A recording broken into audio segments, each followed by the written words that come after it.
What's happening, internet? Welcome back to my channel. My name is Adrian, aka Fomex Cosplay. I've been a G.I. Joe fan for the past few years, and I've collected over 18 G.I. Joe figures. All of the Cobra figures I've collected as well. For a Special Operations Force, they seem kind of low-tech. I decided I was going to give them all a fresh new look. The first thing I'm going to do is give an overview, what kind of mods I was doing, what my inspirations were. I'll go through each individual G.I. Joe figure. I hope you enjoy. The first thing you'll be needing are the G.I. Joe figures, craft foam, black acrylic paint, as well as green poster paint, nippers and tweezers for the small parts, scissors, glue good for foam, and several paint brushes. I was inspired by SCP Foundation's mobile task forces as well as Tier 1 special operations units. With my limited skill, I wanted to take G.I. Joes out of the 80s and put them in the modern battlefield. I first had to remove all their weapons and equipment, as well as sequester any rifle, magazine pouches, goggle, helmets I could scrounge from all of my other figures that didn't need it. And the Joes were given top priority for all weapons as well as backpacks coming from Cobra figures.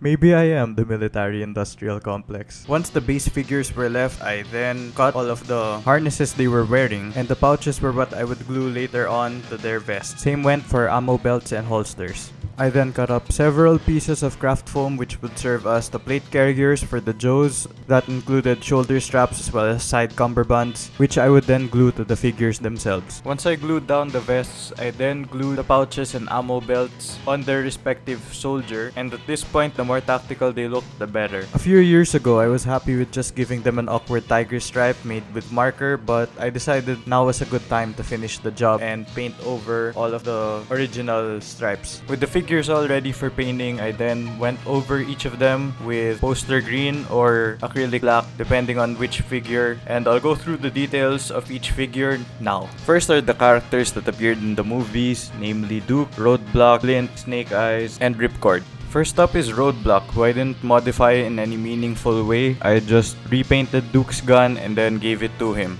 Repainting it black from a weird shade of gold, this machine gun will now serve as Roadblock's primary weapon, and it's more on him than it does on Duke. Speaking of Duke, this figure was from the 2013 Retaliation line, but the head was from the 2009 Rise of Cobra, and his weapon, a modified M4 with sights that I made out of craft foam, as well as an Iron Grenadier pistol repainted black. As for his loadout, his holster comes from the G.I. Joe troopers, his bandolier came from Sergeant Rock'n'Roll, and the harness on his back came from Snake Eyes. Tiger Force Flint is my favorite of the bunch because his olive drab paint scheme and loaded vest give him an intimidating presence on the battlefield. His best accessories come from Copperhead as well as several of the G.I. Joe troopers, and his primary weapons are a Spaz 12 and a 1911 as his sidearm. This Snake Eyes came from a 2-pack with Storm Shadow, and I decided to keep this one simple. I just repainted over all of the parts where he was injured, and I just removed the battle damage from his design. Once I painted him entirely black, I then gave him an Uzi, a knife, and a katana from the Retaliation version of Snake Eyes. Last up is Ripcord from the Rise of Cobra, who I gave awkward tiger stripes as well. I might just repaint him one of these days.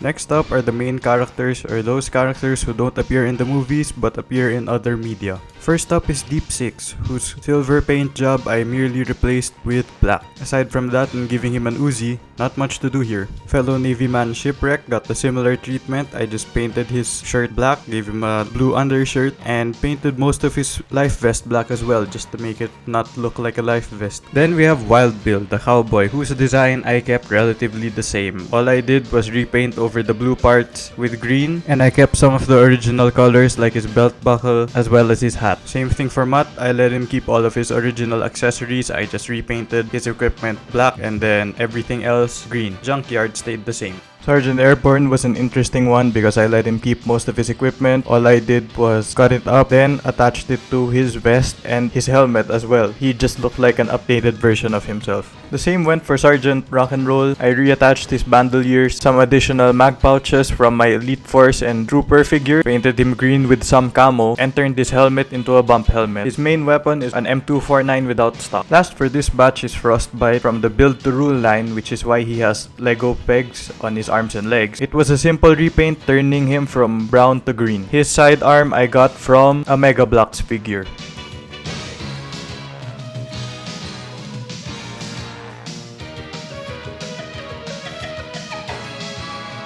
Last up are the G.I. Joe troopers, the rank and file who don't really have a name. Trooper 1 is the most high-tech of the group. His plate carrier has 4 pouches like Flint and a vest-mounted pistol holster.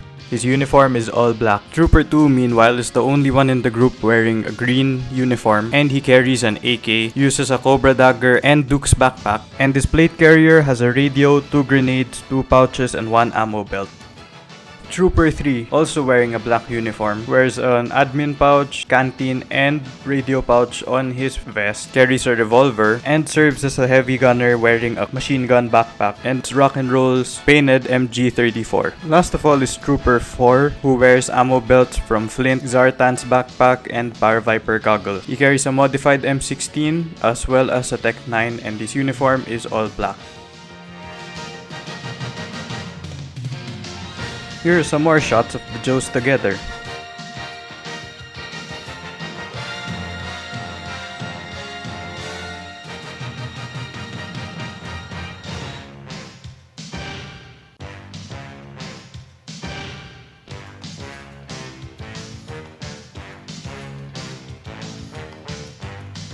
And that was my G.I. Joe custom collection. If you enjoyed this video, please do like, comment, and definitely subscribe to my channel. And until next time, yo Joe!